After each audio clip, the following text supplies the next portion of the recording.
오늘도 또한 히브리서 11장 11절부터 26절의 말씀을 보려고 합니다.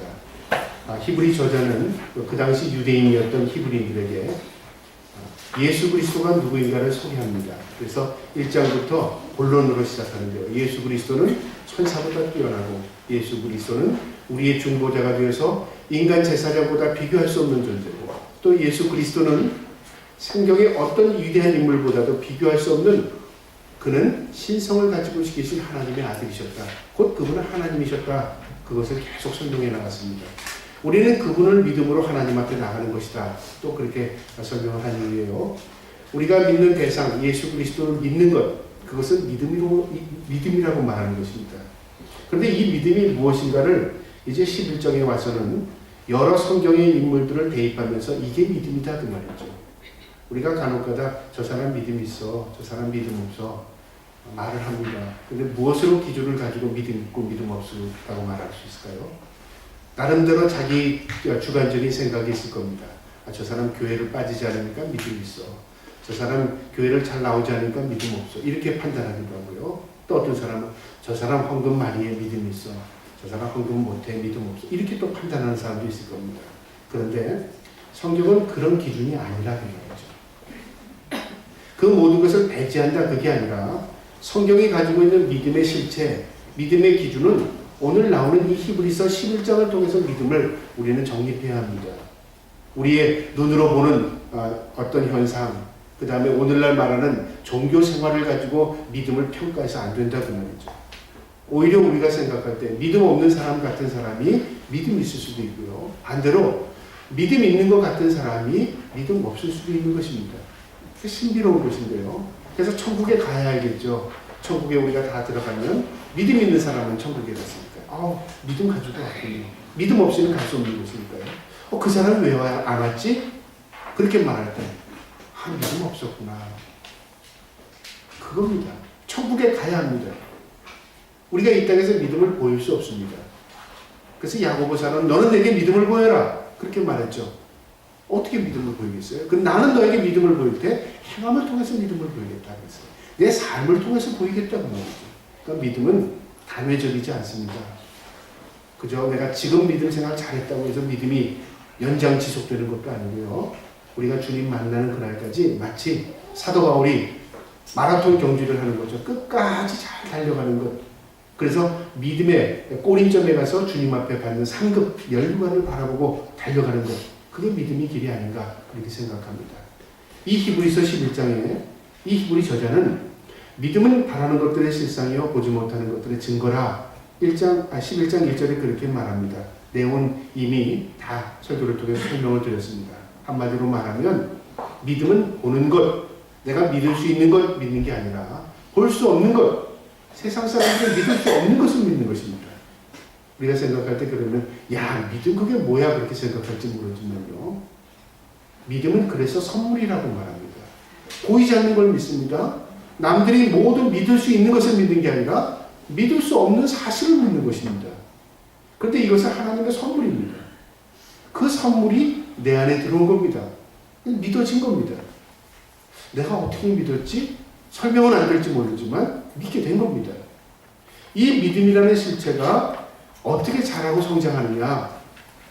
하나님의 은혜로 물론 성령님의 역사로 우리가 믿음이 성장하지만 그렇다고 해서 나는 가만히 있다고 믿음이 성장하는 게 아니라 말씀을 통해서 역사합니다. 성령이 내 안에 내주하심을 통해서 역사가 일어나는 겁니다. 그러니까 믿음은 마치 식물이 자라듯이 생명체가 성장하듯이 자라고 성장하는 것이다 그 말입니다. 그래서 히브리서 이 저자는 믿음은 그렇게 설명한 이유예요. 이 믿음은 이런 것이다 라고 설명하기 위해서 여러 사람 16사람의 이름과 그 다음에 두 그룹 선지자 그룹과 이스라엘 민족이라는 두 그룹을 가지고 설명을 합니다. 그 지난주에 설명을 드렸죠. 믿음으로 아벨은, 믿음으로 에녹은, 믿음으로 또 노아는, 믿음으로 아브라함은, 거기까지 설명을 드렸습니다. 이 네 사람의 공통점은요, 아벨은 마음을 드렸습니다. 그래서 하나님께서 그 마음을 받으시는 것이 그가 드리는 제사를 받은 것이죠. 가인도 제물을 드렸습니다. 그런데 그는 마음이 없었습니다. 하나님이 받지 않았습니다. 에녹은 죽음을 보지 않았습니다. 믿음으로 죽음을 보지 않은 거죠. 우리도 이 다음에 이 생명 다 끝나는 날 하나님 앞에 우리의 영혼이 들림받을 것입니다. 그러니까 우리는 이 땅에서 육체는 죽을지라도 우리 영혼은 죽지 않습니다. 자, 그런데 에녹이 왜 죽지 않는 그런 믿음을 가지고 있었는가? 하나님을 기쁘시게 하는 믿음이 있었다는 거죠. 그러니까 믿음이라는 것은 하나님을 기쁘시게 하는 것이다 그 말이죠. 그 다음에 노아의 믿음은 무엇이냐? 준비하는 믿음이라고 말씀드렸습니다. 노아는 120년 동안 방주를 지었습니다. 모든 사람이 그 당시에 어리석다고 말했습니다. 쉽게 말하면 우리가 오늘날 믿음 생활하면 안 믿는 사람이 야 시간 낭비하지 마. 뭐 그거 믿는다고 해서 뭐 잘 되는 거 있어? 믿음을 생각할 때 이 땅에서 살아가는 것에 하나의 도움이 될 때의 믿음이 필요하다고 생각하는 사람들이 많습니다. 여러분 우리가 가지고 있는 믿음은요 이 땅의 그 어떤 것과 비교할 수 없는 것입니다. 노아는 방주를 만들었는데 하나님의 심판 때 그의 가족 8명만 구원받았습니다. 이게 믿음을 준비하는 것입니다. 아브라함의 믿음은 순종의 믿음입니다. 본토 친척 아베 집을 떠나 내가 내게 지시한 땅으로 가라. 아브라함은 하나님의 말씀을 붙들고 갔습니다. 그래서 하나님께서 그에게 믿음의 조상으로 삼아주신 겁니다. 모든 믿음의 특징은 다 뭐죠? 순종하고 하나님을 기쁘게 하고 그리고 또 하나님의 그 심판을 준비하고 이런 것들이 바로 믿음의 실체라는 말이죠. 이제 오늘 11절에 와서는 사라를 통해서 믿음이 무엇인가를 설명하는데요. 11절에 보시기 바랍니다. 믿음으로 사라 자신도 나이가 많아 단산하였으나 잉태할 수 있는 힘을 얻었으니 성경을 통해서 우리는 사라가 어떤 존재인지를 압니다. 아브라함의 아내였지요.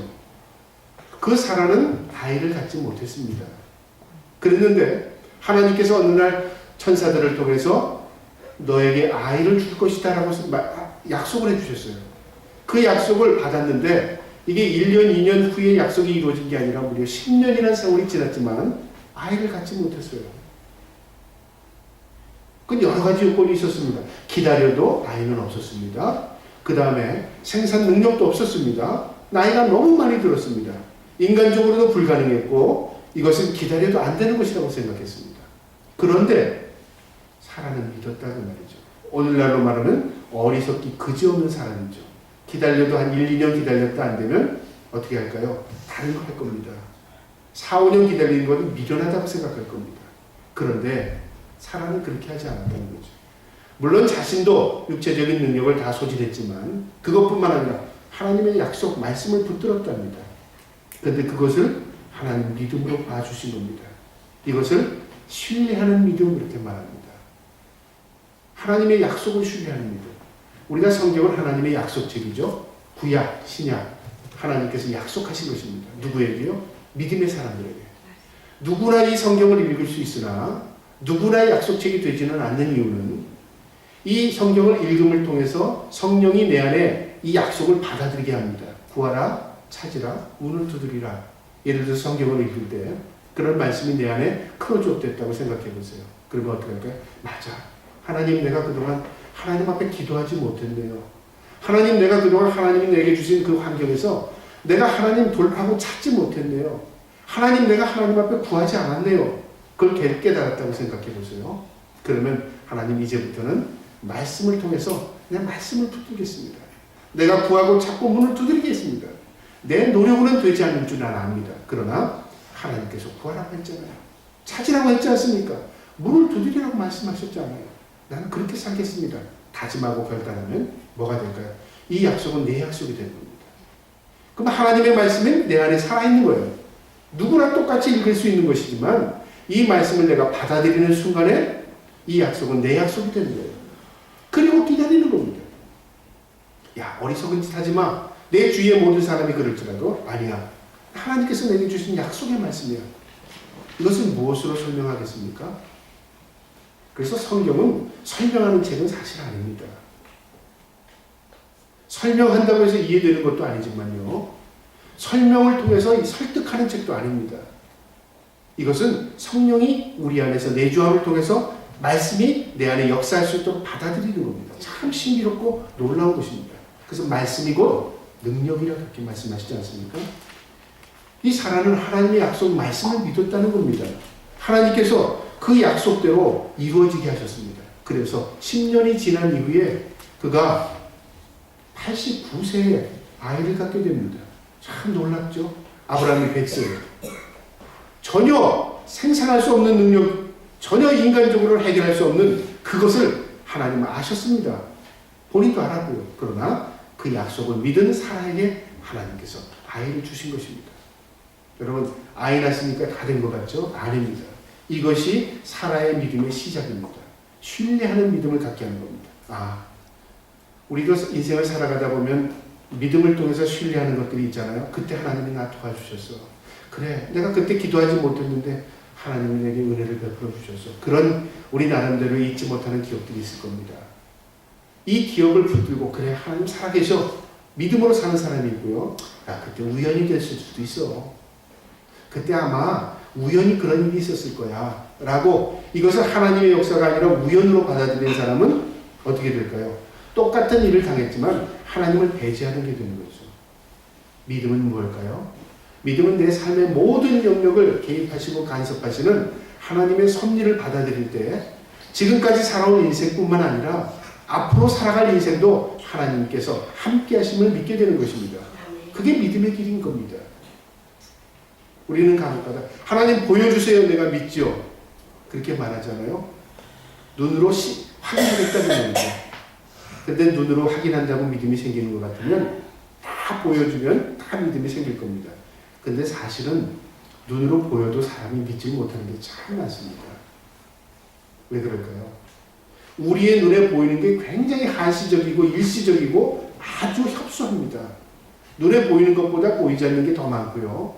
우리 눈으로 보이는 시각적인 것들이 우리 뇌를 속이는 것이 굉장히 많습니다. 지난주에 잠깐 말씀드렸죠? 똑같은 회색이라도 바탕에 따라서 전혀 다른 색으로 보인다 했죠? 회색인데 노란 바탕에 있는 회색과 파란 바탕에 있는 회색은 똑같은 회색인데 사람들이 어떻게 해요? 색깔을 달리 구별합니다. 그래서 그 파란 바탕에 있는 회색을 띄어서 노란 바탕에 붙였더니 색깔이 똑같아요. 그런데 사람들은 이것과 이것과 다르다고 그러죠. 시각적으로도 차이가 있죠? 그것뿐만이 아닙니다. 우리의 뇌는 착각을 일으키는데 이 착각이 어떤 착각이냐면요. 우리의 인생의 경험을 통해서 얻어지는 착각입니다. 이럴 것이라는 걸 뇌에서 먼저 감지하는 거죠. 이렇게 됐으니까 이렇게 될 거야. 우리는 자동적인 학습을 통해서 얻어지는 게 있습니다. 그러니까 이 사람이 나를 이렇게 눈을 쳐다봤으니까 나를 미워할 거야 라고 내가 추측을 하니까요. 그 다음에 그 사람을 바라보면 어떻게 되죠? 저 사람 나를 미워서 바라보는 거 이렇게 해석이 되는 겁니다. 그러니까 이미 그 사람을 해석하기 전에 내 마음에 결정을 내린 거죠. 이게 우리를 굉장히 착각하게 만드는 겁니다. 그게 우리를 도움이 되기도 하지만 인류학적으로는 그래서 인간의 생명이 보존됐답니다. 그러나 그것이 우리에게 믿음을 가져다 주는 건 아닙니다. 여러분, 눈에 보이는 것 너무 신뢰하지 마시기 바랍니다. 우리가 보고 사는 것 이 세계 전부가 아닙니다. 보이는 것보다 보이지 않는 하나님의 세계가 있고요. 또 믿음으로만 볼 수 있는 하나님의 세계가 있습니다. 그래서 인간에겐 세 가지 눈이 있다고 하잖아요. 육안, 눈으로 볼 수 있는 것, 심한, 마음으로 읽어낼 수 있는 것, 영안, 하나 볼 수 있는 게 아니라 믿음 가지고만 볼 수 있는 눈. 저와 여러분이 영안이 띄어지기를 주님의 이름으로 축복합니다. 이 믿음입니다. 12절에요. 이러므로 죽은 자와 같은 한 사람으로 말미암아 하늘의 허다한 별과 또 해변의 무수한 모래와 같은 많은 후손을 생산하였느니라. 누가요? 아브라함과 사라가. 죽은 몸 같은 전혀 희망이 없는 몸이었으나 하나님께서 그 몸에 생명을 불어넣는 것처럼 아브라함과 사라에게 믿음을 통해서 그 후손들을 땅의 모래알같이 하늘의 별과 같이 많게 하셨다 그 말이죠. 우리도 그래서 믿음을 가진 하나님의 자녀들이기 때문에 아브라함의 후손이 되는 것입니다. 믿음입니다. 믿음이 처음 놀라운 역사를 이룹니다. 13절에요. 이 사람들은 지금까지 이야기했던 이 모든 사람입니다. 아벨, 에녹, 노아, 아브라함, 사라. 그 외에 앞으로 나올 모든 믿음의 사람들. 이 모든 사람들은 다 믿음을 따라 죽었으며 약속을 받지 못하였으며, 여러분 잘 보시기 바랍니다. 다 믿음을 따라 죽었답니다. 믿음을 따라, 예를 들어서 우리는 믿음이 있으니까 뭐 좋은 일이 생겨. 믿음을 따라 부자 됐다. 믿음을 따라 건강해졌다. 믿음을 따라 자기가 하고 싶은 거 소원을 이뤘다. 그럼 참 믿음이 참 좋은 것 같잖아요. 야, 이 땅에서 한번 믿어볼 만한데. 믿음을 따라 죽었답니다. 이게 뭘까요? 믿음을 살다가 죽었다는 말이죠. 그러면 살아생전에 그 믿음의 역사가 눈에 보이지 않는다는 말이기도 합니다. 믿음을 따라 죽었으며 약속을 받지 못했을 때, 여기서 말하는 약속은 뭘까요? 진정으로 자기가 원하는 것, 소원하는 것, 그런 거 다 이루지 못한 사람이 있을 수 있다는 말이죠. 어떤 사람은 믿음을 따라 살다가 고난받았고, 어떤 사람은 믿음을 따라 살다가 박해받았고, 어떤 사람은 믿음을 따라 살다가 또한 단명하게 되고, 믿음을 따라 살다가 십자가 지었고, 이런 일들도 있을 수 있다는 말이죠. 자, 근데 다시 보셔야 됩니다. 약속을 받지 못하였으되 그것을 끝난 게 아닙니다. 그것들은 멀리서 보고 환영하며 그것들을 멀리서 봤대요. 그러니까 인생을 보면요, 일직선상으로 이해를 하면 내가 앞으로 살아갈 인생을 지금 바라보는 거죠. 내가 지금 살아온 인생을 뒤로 돌아서 보는 거죠. 그러니까 인생은 나그네 길, 그렇게 말하잖아요. 내가 지금까지 걸어온 길, 앞으로 걸어갈 길, 이 인생의 길입니다. 인생은 길과 같은 것입니다. 앞으로 내가 걸어갈 길을 멀리서 바라본 겁니다. 목적지가 되겠죠. 멀리서 보고 환영하였다. 환영했다는 거 간절히 바랬다 그 말이죠. 간절히 바랬다 그 말입니다. 환영하며 또 땅에서는 외국인과 나그네임을 증명하시. 그가 멀리를 바라보고 내가 그곳에 가면 나를 환영해 줄 수 있는 분이 있을 거야. 궁극적으로 하나님께서 나를 천국에 입성할 때 환영해 줄 잘하네 안아줄 겁니다. 이 땅에서 살 때 그 사람은 어떻게 살았어요? 외국인과 나그네 같은 인생을 살았답니다. 이 말을 한마디로 미련 두고 살지 않았다 그 말이죠. 여러분, 우리 믿음의 본질을 보면요, 저 사람이 어디에 가치를 두고 어디에 미련 두고 사느냐를 보면 저 사람 믿음이 있구나, 믿음 없구나 생각해요. 제가 신학교 다닐 때요, 한 교수님이 참 훌륭한 교수님이 계셨어요. 신학교를 졸업하고 이제 그 교수님 한번 이제 찾아뵙자 그래서 동기생들하고 같이 이제 그 교수님을 찾아뵌 적이 있어요. 근데 그 교수님 집에 이제 초대를 했어요. 이제 그 근교에 지방에다가 이제 돈이 없으니까 지방에다가 땅을 사서 통나무집을 지었답니다. 통나무집. 뭐 그렇게 뭐 비싼 집은 아니지만 통나무 자기 손수 이제 통나무를 사다가 설계해서 통나무집을 짓은 거죠. 짓고 나니까 너무 좋은 거예요. 야, 여기가 천국이구나. 잘 때도 뭐 서재에서 책을 읽을 때도 너무 그 집이 내 집이라는데 너무 좋은 거예요. 그 교수님이. 이제 우리를 초대해서 같이 이제 식사를 하는데 그 교수님이 하는 얘기가 그래요. 내가 회개했다는 겁니다. 회개했대. 뭘 회개하셨어요? 내가 어느 날 집을 짓고 너무 좋아가지고 방에 누워가지고 천장을 쳐다보고 내가 이거 뭐 이제는 누구 나가라는 사람도 없고 내가 살기에 뭐 죽을 때까지 뭐 이 좋은 공기를 마시면서 내가 이 집에서 내가 주인이고 내가 살아야 된다. 가만 보니까 천국 갈 생각을 하지 않는다는 거죠. 내가 마치 천년만년 여기서 살 것 같이 너무 기뻐하더라는 거죠. 그래서 하나님 앞에 회개를 했답니다. 하나님, 내가 이것이 영원한 집이 아니고 나그네 인생길인데 내가 이 통나무 집 하나 짓고 나서 여기가 내가 인생의 종착역인 것까지 너무 좋아했습니다. 그래서 그 교수님이 깨달았답니다. 아, 이 땅에서 내가 너무 집착하는 것이 때로는 천국을 내가 소멸해버리는 게 아닌가.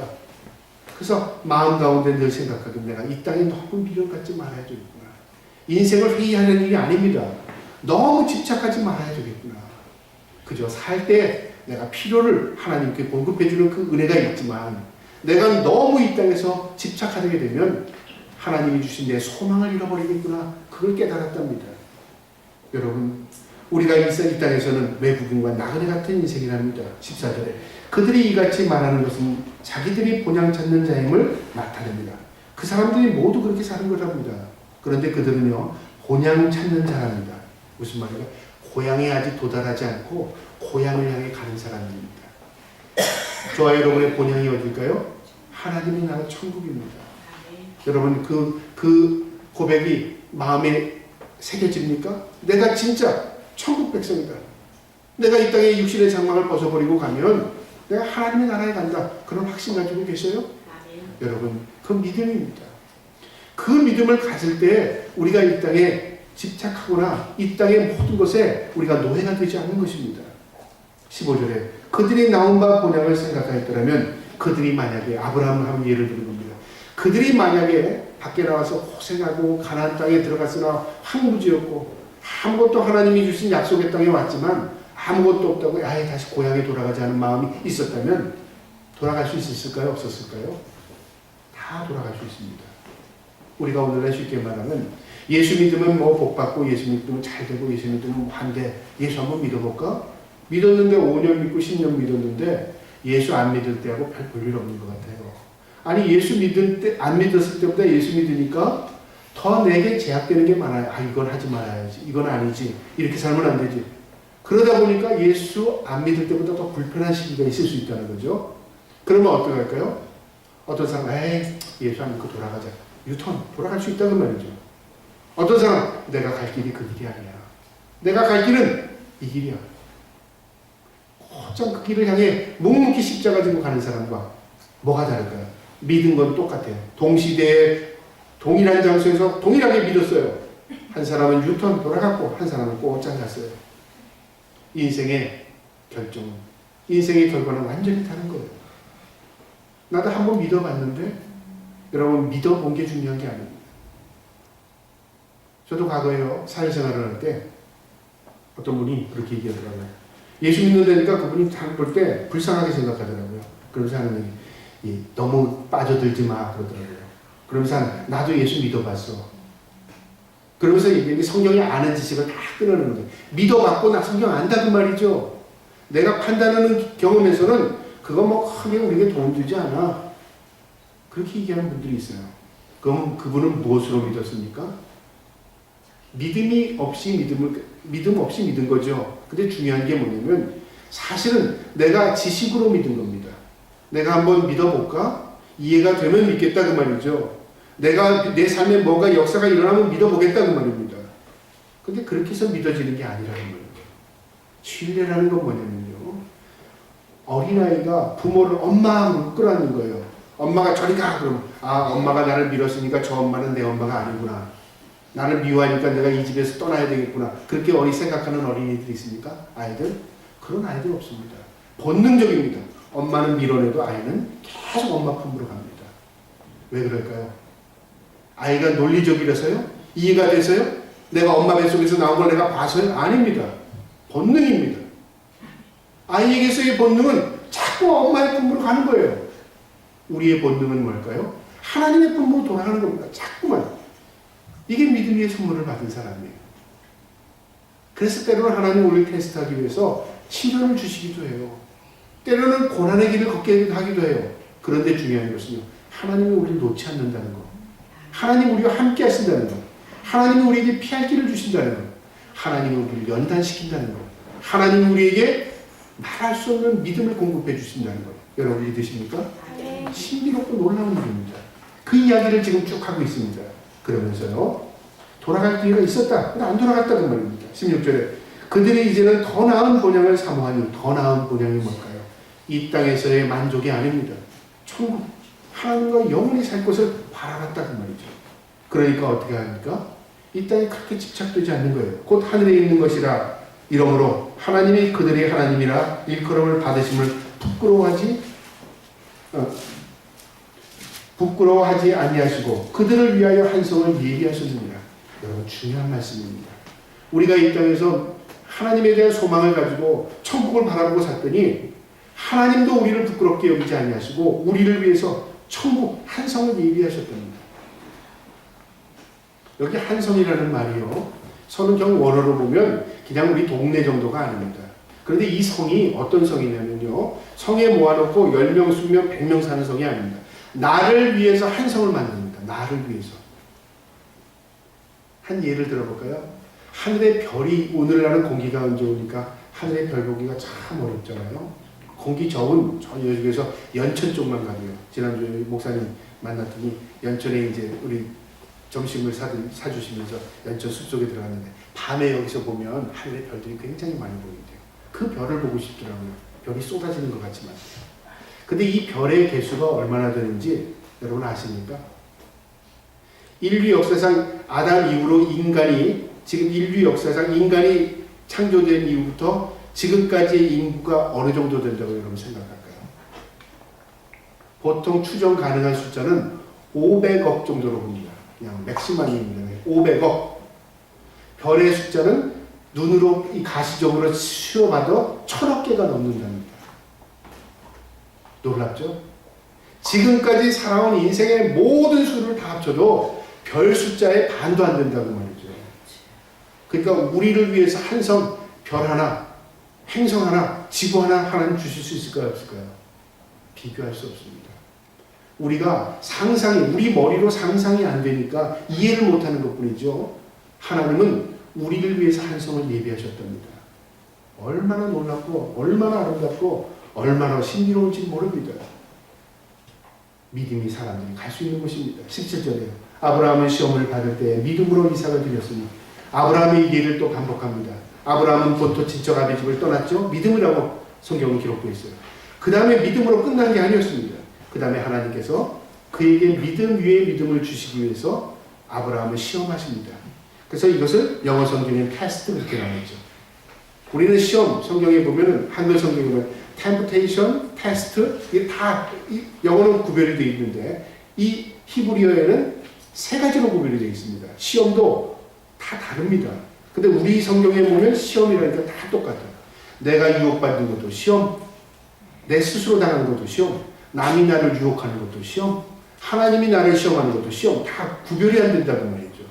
이 시험이 어디서부터 왔는지를 알아야 시험을 이길 수 있잖아요. 근데 시험은요, 내 욕심으로부터 오는 시험이 있습니다. 이건 어떻게 해야 되죠? 욕심을 버려야 돼요. 떨쳐버려야 돼요. 그래야 시험을 이길 수 있습니다. 움켜잡고 가만히 있으면 내가 타버려요. 불과 같은 것입니다. 내 몸을 태워버려요. 그래서 성경에 있는 이야기입니다. 그 다음 외부로부터 사탄에 오는 시험, 유혹 그렇게 말하죠. 그건 어떻게 피해야 됩니다. 요셉이 우리 오후 예배 때 지난주에 봤죠. 요셉이 어떻게 보디발의 아내가 그를 붙들었을 때 나는 하나님을 믿으니까 나는 이길 수 있어. 거기 가만히 있었을까요? 나는 얼마든지 시험해보세요 그랬을까요? 아니에요. 그가 박차고 뛰어나가 버렸어요. 그 시험을 이기는 방법입니다. 그것 때문에 고난당했지만 그것이 하나님께서 요셉을 영광되게 하는 것이었어요. 박차고 나가버렸어요. 그러니까 사탄이 주는 미혹은 떨쳐버리고 멀리 하는 겁니다. 하나님이 주시는 시험은 시험 안 받아야지. 그리고 등을 돌리고 피한다고 해서 시험이 피해집니까? 제 시험을 봐야 돼요. 그래서 하나님이 주신 시험은 100% 넘어야 됩니다. 그건 무엇으로 넘습니까? 믿음으로 받아들이는 겁니다. 여기서 말하는 시험은 바로 하나님이 주신 테스트예요. 시험을 받을 때 믿음으로 이삭을 드렸으니 그는 약속들을 받은 자로 돼 그 외아들을 드렸느니라. 그 외아들을 드렸다는 거예요. 여러분 앞뒤가 맞지 않는 내용이지만요. 그 다음 절에 잘 설명이 되어 있습니다. 하나님이 어떤 시험을 하셨냐면 아브라함이 가장 집착하는 그 아들을 시험하셨어요. 아들을 통해서. 여러분 어떻게 주신 아들입니까? 10년을 기다려서 주신 그 하나님께서 약속을 따라 주신 그 아들을 이제 장성해서 청년이 되었는데 그 아들을 나에게 달래요. 앞뒤가 맞지 않죠? 줄 때는 언제고 뺏어갈 때는 언제고. 하나님 이건 못 줍니다. 우리는 보통 그렇게 할 겁니다.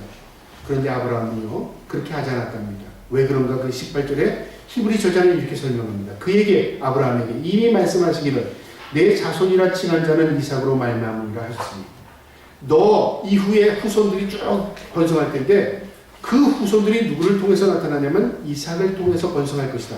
분명히 하나님의 약속이 있죠. 그런데 하나님께서 그 약속을 해놓고 이삭을 걷어간다면 약속이 이루어질래야 이루어질 수 없다는 겁니다. 그러니까 하나님의 말씀은 앞뒤가 맞지 않지만 내가 무엇을 받아들여야 돼요?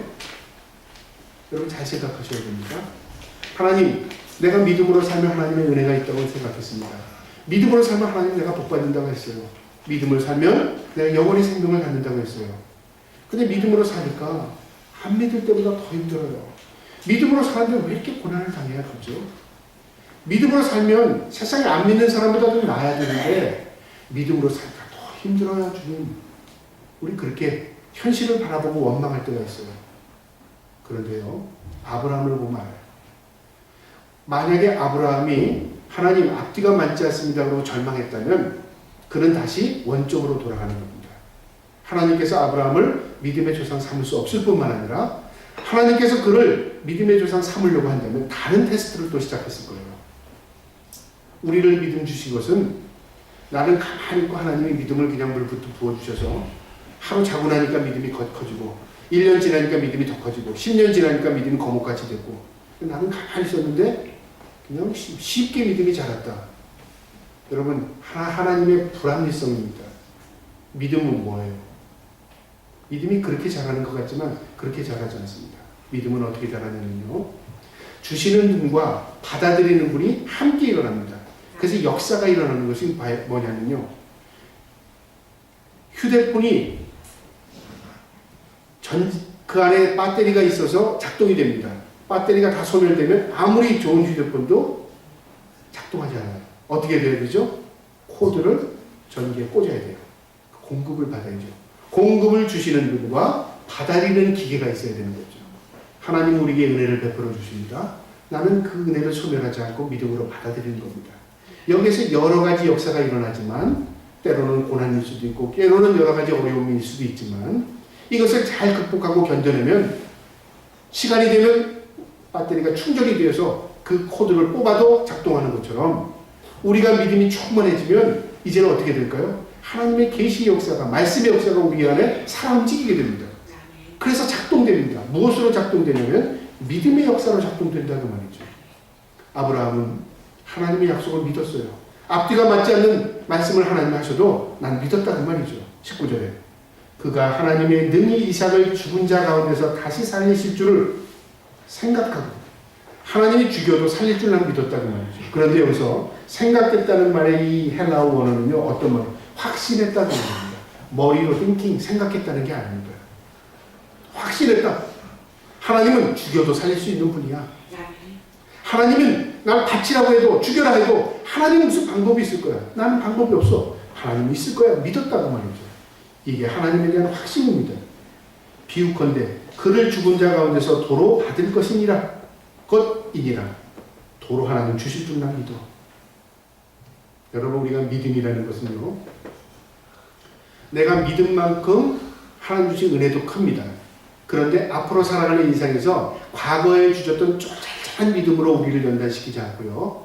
내가 믿은 만큼 더 큰 연단을 우리에게 하나님께서 시킵니다.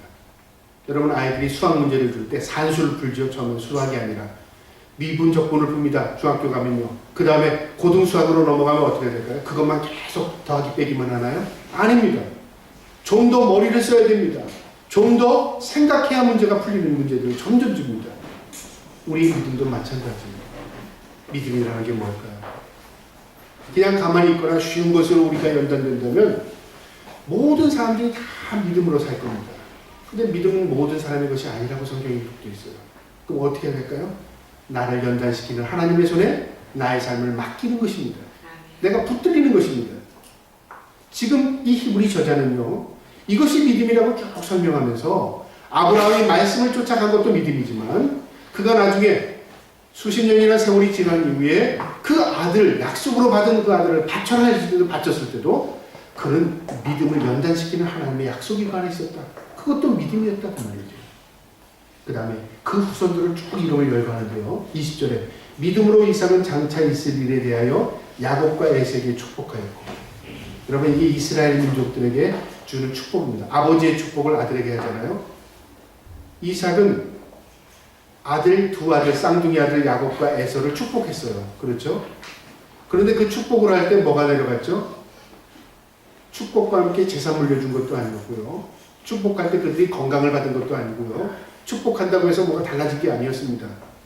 오히려 야곱은 아버지의 축복을 가로채고 도망갔어요. 에서는 그 축복을 받고자 해서 아버지한테 막 원망을 했어요. 축복이 도대체 뭐기에 그거냐 그런 말이죠.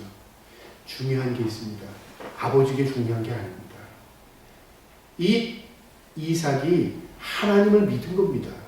내가 자식에게 축복하면 하나님의 이름으로 축복할 때 하나님의 축복이 이들에게도 내려갈 거다.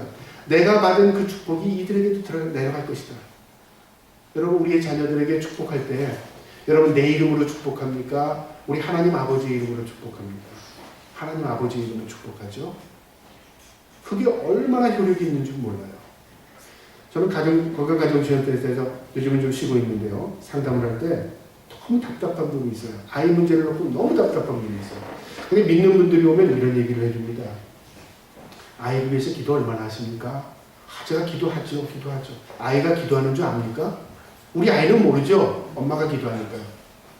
아이를 알게 기도해 줄 수 있을까요? 어떻게 해요? 제 경험을 얘기해 줍니다. 아이가 어릴 때 예를 들어서 유치원 간다고 신발을 신으면 잠깐 세워놓고 엄마가 기도할게. 데리고 기도해. 하나님, 우리 딸 오늘도 유치원에서 생활 잘하게 해주시고 건강으로 지켜주시고 오고 가는 발걸음 주님께서 함께 해주세요. 이렇게 기도하면 처음엔 아이가 어색해한다 그 말이죠. 2번 하고 3번 하고 반복하면 나중에 이 아이가 뭐 신발 신을 때 엄마 기도 그 이야기 할 거랍니다. 그러면 나중에 엄마가 잊어버려도 아이는 엄마의 기도가 나에게 있어 기억할 겁니다. 그게 무슨 효과가 있는데요? 여러분, 엄마가 많이 기도했으니까 아이가 잘 될까? 그게 아닙니다. 우리는 하나님을 의지해. 엄마도 하나님을 의지할 수밖에 없는 사람이고 너도 하나님의 축복을 받아야 될 사람이야. 나는 하나님의 이름으로 너에게 기도하고 너 하나님이 엄마 곁을 떠나도 하나님이 너와 함께 하셔. 그거를 교육하는 겁니다. 그러니까 믿음은 뭐죠? 내 믿음이 내 자식에게 내려가는 거죠. 이삭은 그걸 잊지 않았어요. 야곱과 에서가 그 기도를 받아서 축복을 받은 게 아니라 하나님을 인정하는 그 이삭을 통해서 그들이 하나님의 살아계심을 알았다 그 말이죠. 21절에 믿음으로 야곱은 죽을 때의 요셉의 가가들에게 축복하고 야곱은 할아버지가 돼서 죽음을 얼마 안 두고요. 12아들들이 있었죠. 그 아들 요셉의 아들 손자까지 있었습니다. 손자를 불러냅니다. 창세기 49장인가 나오는데요. 그때 아버지가 눈이 어두웠어요. 야곱이요. 그러니까 이 요셉이 베냐민 므낫세를 이렇게 또 큰아들 둘째 아들을 이렇게 해서 아버지 오른손에 큰아들 왼손에 둘째 아들 그게 순서잖아요. 그래서 자 할아버지 축복 받아라. 할아버지가 시력이 없으니까 이렇게 있는데 할아버지 앞에 가니까 손자들이 머리를 들으니까 이렇게 기도를 하더라고요. 이렇게 성경에 나오는 얘기입니다. 그러니까 가마보게 아버지가 이거 실수하시는구나. 아버지 오른쪽이 아들이고 큰아들이고 왼쪽이 작은아들입니다. 그러니까 야곱이 뭐라고 하냐면 아들아 나도 안다. 아들아 나도 내가 눈이 어두워도 영안은 띄어있어. 나는 내가 축복하는 게 아니라 하나님의 이름으로 이 아이들을 축복하는데 이렇게 손이 내려가다 보니까 이렇게 돼버린 거야. 둘째 아들에게 하나님이 덕끝을 축복을 하시고 큰아들이지만 하나님 축복하시지만 내가 둘째를 하나님이 덕끝 축복을 하신다 그 말이죠. 여러분 축복은 하나님이 하십니다. 그러나요 믿음은 누구를 통해서 전수될까요? 계대를 통해서 전수됩니다. 물론 안 그럴 수도 있죠. 부모가 안 믿는 부모에게서 난 자녀가 하나님을 인격적으로 만난 이후에 그가 믿음의 계보를 이뤄나가는 경우도 있습니다. 그건 하나님의 특별한 은혜죠. 그러나 우리 여기 있는 분들 다 믿음의 사람들 아닙니까? 우리에게 주신 책임이 있어요. 무슨 책임일까요? 믿음의 계보를 이어가는 축복입니다. 오늘 여기까지 말씀드리려고 합니다. 오늘 이 말씀에서 우리에게 주는 교훈이 있습니다. 오늘 이 말씀의 교훈은요. 우리가 사는 이 땅의 전부가 아니라 우리가 가야 할 천국이 있음을 인식하고 나그네와 같은 마음으로 이 땅에 살기를 주님의 이름으로 축복합니다. 여러분 나그네 외국인 뭐죠? 영원한 땅이 아니라 그 말이죠. 그 마음 가지고 살아갈 때 우리에게 소망을 갖게 되는 것입니다. 그 다음에 우리는 우리들의 자녀들에게 믿음을 전수해야 합니다. 아벨처럼 에녹처럼 아브라함처럼 그 뒤에 모세처럼 모든 믿음을 지키며 산 사람들입니다.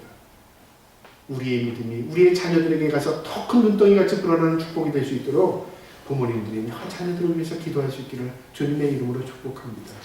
마지막으로요. 믿음으로 사는 자에게는 하나님의 위로와 상급이 반드시 있습니다. 그 내용이 26절, 오늘 26절까지 하려고 했는데 다음 주로 미루도록 하겠습니다. 반드시 하나님의 위로와 상급이 있습니다. 여러분 예수 믿어서 손해봤다는 사람은요. 예수 안 믿은 겁니다. 사실은 예수 믿으면 나에게 주시는 놀라운 축복이 있습니다. 그것은 육체적인 것, 정신적인 것 이상입니다. 여러분 그 축복을 다 받아 누릴 수 있는 저와 여러분 되기를 주님의 이름으로 축복합니다. 기도하겠습니다. 자비로우신 아버지 하나님, 오늘도 말씀을 통하여 임재하여 주심을 감사합니다. 오늘도 이 히브리서 11장을 통하여 믿음이 무엇인가 깨닫게 하여 주시고 믿음의 조상들, 선친들을 통하여 또 우리 자신의 믿음을 점검할 수 있도록 은혜를 내려주심을 감사합니다. 우리도 아벨처럼 마음을 드리게 하여 주시고 우리도 에녹처럼 하나님을 기쁘게 하는 삶을 살게 하여 주시고, 우리도 노아처럼 준비하는 삶을 살게 하시고, 우리도 또한 아브라함처럼 순종하는 믿음의 사람들 다 될 수 있도록 축복하여 주시옵소서.